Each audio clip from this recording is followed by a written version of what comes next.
मैंने ये book specially सिर्फ कफ़न की स्टोरी पढ़ने के लिए मंगाई, ठीक है। तो कफ़न की स्टोरी जो है ना, मैंने इंस्टाग्राम पे देखी तो मुझे बहुत दिलचस्पी हुई, फिर मैंने ये मंगाई। तो बेसिकली इस कहानी में एक हस्बैंड होता है और एक ससुर होता है, ठीक है। और उसमें थोड़ी देर के लिए एक बहू होती है जो प्रसव पीड़ा में दर्द में मरी जा रही है। उसका हस्बैंड कहता है कि मरना ही है तो जल्दी मर क्यों नहीं जाती। अब आप मुझे बताओ, एक औरत है जो दर्द में है। ये सिर्फ इस कहानी की नहीं, मैंने बहुत से औरतों के मुंह से ये सुना है कि उसके हस्बैंड ने उसकी प्रेगनेंसी में मारा था उसको। उसके हस्बैंड ने उसकी प्रेगनेंसी के दर्द का मजाक बनाया था। कहते हैं कि उसका हस्बैंड कह रहा था कि ना, तो तेरा तो नाटक है, तू तो नाटक करती है। बहुत सी औरतों ने, इनफैक्ट कई औरतों ने तो कहा कि सी सेक्शन के बाद ना 1 ही महीना उन्होंने आराम करा, बाकी टाइम जो है ना उसके सास ससुर या उसके हस्बैंड ने कहा कि अरे बस 1 महीना आराम तो कर लिया, अब इतना भी नाटक मत कर। तो पता है, ये बात जो है ना, ये हमारे समाज की सच्चाई है।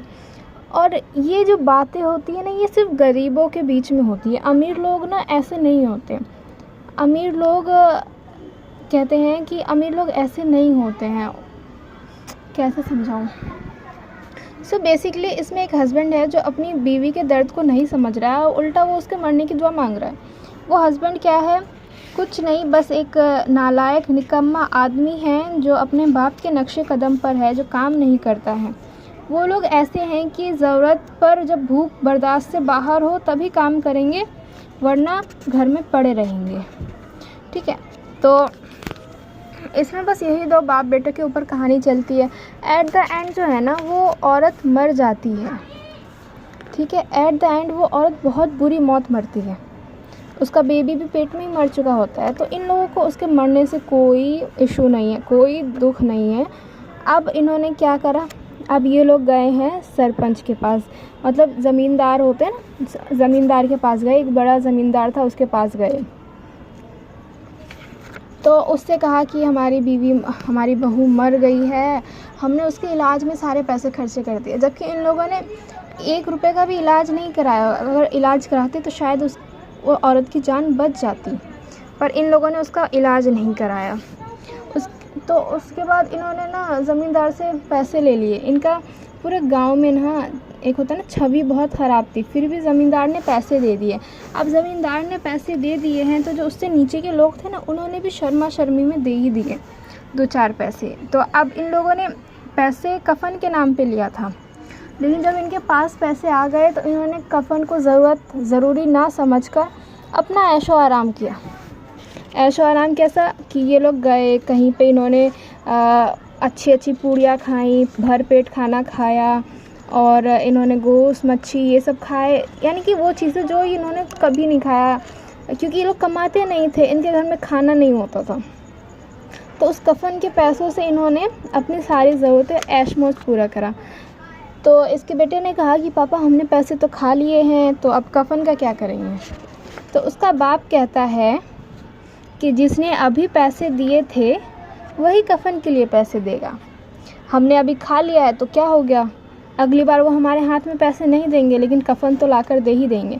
बेसिकली वो दोनों ही बेशर्म आदमी थे, जिन्हें इससे फ़र्क नहीं पड़ता कि समाज क्या कहेंगे, लोग क्या कहेगा। उन्हें इस बात से फ़र्क नहीं पड़ता, उन्हें बस अपनी ज़रूरतों से फ़र्क पड़ता है। तो मैंने तो यही इस कहानी में सुना है। और देखो, यहाँ पे एक औरत मर गई है, कोई औरत क्या, कोई इंसान मर गया है ना, तो उसके प्रति इन्होंने सांत्वना नहीं जताई, ठीक है। तो यहाँ पे एक मेन कारण था कि वो लोग गरीब भी थे।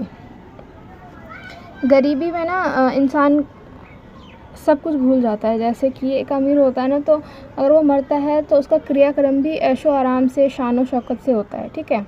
वहीं एक गरीब मरता है ना, तो उसका कफ़न भी बेवजह लगता है कि कफ़न का क्या ही करना है, ये तो ज़मीन में गड़ ही जाएगा, ये तो जल ही जाएगा।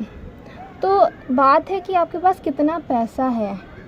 तो यहाँ पे भी उन लोगों ने वो कफ़न ना ख़रीद कर, उन्होंने अपनी ज़रूरतें, सिर्फ 1 दिन की ज़रूरतें पूरी करी, क्योंकि उनकी नज़र में कफ़न ख़रीदना पैसों का बर्बादी था उस वक्त तक के लिए।